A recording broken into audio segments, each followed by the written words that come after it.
This one is called What Was in the Pie. In 2012, I, 20 years old and female, went with my boyfriend to a diner on a Wednesday night. The place advertised free Pie Wednesday when you spent an X amount of dollars. The restaurant was right by his apartment as well, literally less than a 5-minute drive. It was a rainy night that night, and the restaurant was in a southern college town, but not close enough to campus to get much of a late night crowd. Definitely not in the rain, at least. Both of us enjoyed quiet places, so this spontaneous decision to give it a try seemed worthwhile. This place was a normal, bland-looking chain restaurant shaped like a U. One end of the restaurant would be impossible to see what was happening on the other end of the store. It was around 10 p.m. Not all the restaurants are open past then, but diners like this often are. The Waffle House and Denny's near campus are pretty hot and busy this late in the night in the college area, and this place was empty except one bubbly female staff member. I've been in the food service before, so I asked the waitress what time they closed. I hate it when people come in right before closing time. Thankfully, she said they were open till midnight, which was lucky for us. Or was it? The waitress was a skinny, petite, maybe 30-year-old woman who sat us away from the front. She introduced herself as Sally, and right away I got the distinct feeling she was lying about her name. It was the way she took a moment to smile after she said her name. It reminded me of my sister, who is a certified pathological liar. Always would slip up a little here and there while lying. I could tell something was off a little bit, but nothing alarming. Yet, my sister is completely harmless, so that was my thought. I noticed Sally wasn't wearing a name tag, though, just jeans and a polo shirt. She gave us menus and again said her name was Sally. And again, I began picking up on the body language cues, which I've learned from living with a habitual liar. At this point, I'm thinking Sally is full of crap, and it stands out in my memory as the first impression of her. My second impression was, damn, this lady talks a lot. She was saying things like, I haven't seen you in here before. It seems like you're in college. When I was in college, I liked my roommates. I had great roommates. Do you like your roommates? Do you have roommates? She continued to do this and then said, Thursdays are the worst. There's nothing to do on Thursdays, right? Well, do you guys have plans for later? It was kind of annoying, but she seemed nice, but a bit fake. We figured she was just bored out of her mind and making an effort to get tips from being friendly. It became clear soon that we were the only guests there, and there weren't any other food servers for her to talk to. As far as I could see, it was just the three of us. We didn't want to be rude, so we just answered her obnoxious questions, thinking it was an attempt at weird small talk. After our main dinner, she takes our order for pie and then starts chatting about the weather. It's so dangerous to drive in the rain, blah, blah, blah, blah. It should blow over soon. I'd wait here if I were you. I started to get a bit creeped out. Why was she talking like this? So clingy. But it was not necessarily a feeling of we're in danger, but like, why are you so obsessed with us being here? Why are you so obsessed with us? I got creeped out, but then felt a bit bad for it. Who do I think I am to think this way? The lady probably just needs to bring home some good tip money or something. She brought out 2 slices of pie and gave us some space. The pie was gross. I don't know why I ate more in one bite, but it's probably because I've always been broke and never wanted to waste food. After a few cringy bites, I looked at the back of the diner, and the waitress was standing in the back door, staring at us with some man. A heavy-set man, pale skin, sweat-stained white t-shirt. He was a huge barrel of a man. His facial expression while looking at us was like he was watching cockroaches he was ready to step on. Suddenly, they were both staring at us. Realizing this made my blood run cold, and the hair on the back of my neck stood up. They caught me looking at them and went back into the kitchen extremely quickly. Finally, the alarm bells in my brain were ringing like a tornado siren. I whispered to my boyfriend we need to leave now and just sneak out to get the hell out of here. My boyfriend could tell I was extremely freaked out and threw down some cash with a big tip. We grabbed our jackets, left our half-nasty eaten pies, and bolted out of there. While driving home, we started to laugh about our overreaction. The man was probably just some cranky cook who wanted us to go home so he could chill. and the waitress was probably just bored and fishing for tips. She got well over a 50% tip because I was too chicken to wait for change. I felt rude for judging a book by its cover and running out on a nice lady like that. My mind went from ease to actual terror. I remember laughing in the car, and then I was waking up shivering, shaking in our dark apartment. My boyfriend was laying on top of the bed, fully dressed, and his shoes were still on. I had been slumped over half on the bed, half on the floor, and rain-soaked clothes. My jeans and boots were soaked. It was 12:30 a.m., and I couldn't even remember parking, unlocking the door, walking inside, or anything from the last 2 hours. I woke up my boyfriend in a panic. He remembered coming back, but not too clearly. He remembers going to the bathroom and suddenly becoming very disoriented and that everything was spinning. But he said he felt a strange feeling of calm before blacking out. We both had blacked out, which was something neither of us had experienced before.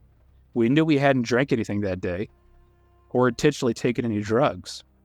We were lucky that we lived so close, literally only a 5-minute drive away. If we had passed out like that on the road, who knows what would have happened to us? Or, scarier thought, what would happen if we would have stayed at that restaurant for 5 more minutes? This was almost 10 years ago, but I remember calling the non-emergency police line about it the next morning. The person I talked to on the phone sounded like they didn't believe me and questioned if I was partying during this. I got the feeling she thought I was wasting their time. They asked me, well, what do you want us to do? I don't remember my exact response, but it wasn't very kind. Probably worse than the feeling of violation from that night was the attitude of annoyance and dismissal from the local authorities. Later, I looked up the restaurant online and saw that the hours were 7 a.m. to 8 p.m., which made things even creepier. It was a confirmation that something definitely wasn't right from the beginning. My feelings were right. What sober person passes out like that, slumped over on the edge of the bed in soaked clothes? 2 sober people with no history of fainting just collapsing for no reason. I think we've all been told never to leave your drinks alone if you're at a bar or party, but it never occurred to me that some danger could come from a chatty waitress at a chain, well-known restaurant establishment. Your thoughts? That is a very scary, creepy story. I was thinking about the whole time, just like, man, this is going to turn out badly if they don't get out of there. And yeah, obviously they got out of there. But just thinking, like, everything about it seemed off. The way the waitress is acting. I've dealt with waitresses that they are fishing for tips. They don't quite act like that.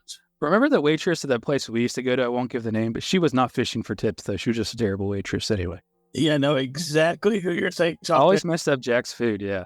I know exactly what you're talking about because that's one of the people that I have in my mind all the time when I think about waitresses. But anyway, I was thinking about just like, this is a person that was trying to stretch out time. They were trying to make them wait longer. It's important to note, and people are saying it in the chat, they weren't even open. So they go out of their way to trick them to go in there. Yeah, that was a very strange thing.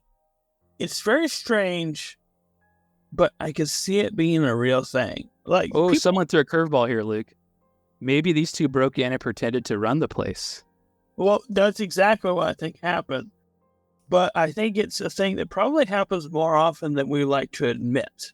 Because people disappear a lot. Yeah. In day-to-day life. People disappear. There's a lot of trafficking of humans. Stuff like this is a thing that could happen as a way of getting people. Like you take over a place that's been closed, but you come in thinking that it's open because there's someone in there. And especially for like a road restaurant, someplace that might be near. I don't know if they described it as being near a highway, but this strikes me as like a Denny's / Waffle House kind of place. They said it was kind of like the way I took it was the real popular ones in the town were probably too busy. So they went to like a off the trail one. Yeah. They still refer to it as a chain restaurant, but maybe it was something lesser known, Yeah. But I'm thinking like a Stuckey's or something like that, a place that is known for like pie and breakfast foods and stuff like that. So it's like a place like that where you would go into it and you might not even pay attention to the hours on the door. If you see the lights on, you might just walk up. If Raining out too. I mean, you could just yeah. Especially since they said they weren't going to the popular places. I mean, they live in this town. And so I'm thinking they probably went out to like the hotel area where there's probably like a little restaurant there, like maybe just a little bit from where they live, because I live probably 5 minutes from the hotels in my town. There's some restaurants out there that close, and I could see that somebody would break in, and it's possibly some sort of abduction slash trafficking kind of setup where people would be out there pretending the place is open and you could drug people. I can see that happening. This seems like something that would happen. It probably does happen across the country, because what we don't realize is we're a nation of, hundreds of millions of people. And so when things happen in a mass scale, things disappear. Things happen that you don't keep track of. And something like this wouldn't be kept track of. And I could see it happening for sure. And it's a very terrifying situation. It goes to show you, always check your hours on your building that you're going up to, obviously. But also it shows you to just be aware of what's going on. If you're someplace late at night by yourself, if no matter where you are, you need to be a little bit aware of your situation. And luckily they were, and they got out of there. Yeah, just taking a break from the seriousness. My first thought was, if heaven was a pie, it would be cherry, so cool and sweet, and everyone I loved is still alive. That pie was definitely not that. Yeah, they said it tasted like artificial flavored or something. I don't know. I don't know if you've seen it yet. Me and my girlfriend were watching the new Loki series. I haven't seen it yet. Season 2 of Loki. There's good pies on it? No, there's a terrible pie shown on screen. Yeah, it's supposed to be a key lime pie, but it looks like some sort of neon jello lime pie. It's supposed to, like most key lime pies, like a creamy lime color or whatever. Yeah. It was like a neon gummy worm looking pie. And we took one look at that pie. I'm like, that's going to be the worst pie I have ever seen in my life. And that's when they were describing how bad this pie tasted. In my mind, I was picturing that pie. And I was like, this is the grossest pie ever. It looks like gummy worms have been melted down and put into a crust. This is crazy. This story is crazy when you think about it. You just black out and you get home. I've had too much to drink before. And I've done things that I don't remember the next day. And so like I can picture that feeling, and then that feeling when it's happened to you. And it's like, I know what they felt the next morning. It's like, how did I end up in bed with my shoes on? You can imagine this feeling, even though they didn't. Yeah, they didn't say they didn't know they had done anything. Yeah, and then drank. They said they didn't take anything that night, and so that feeling of waking up the next day would be an absolute horror if you hadn't done anything like that. This story is a pretty crazy one.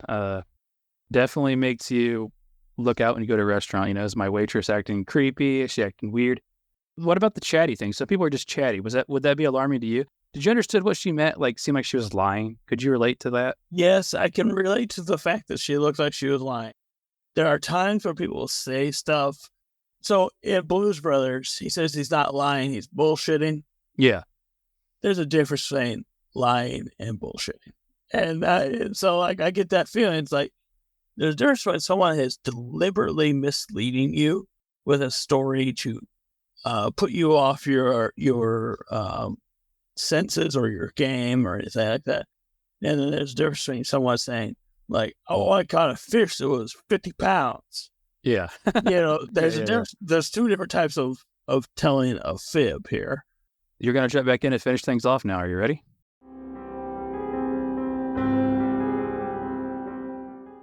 Jeff Townsend Media. CG, good night. And the question is, do I stay here Will you be back? Are you gonna come back? Will you be back? Are you coming back?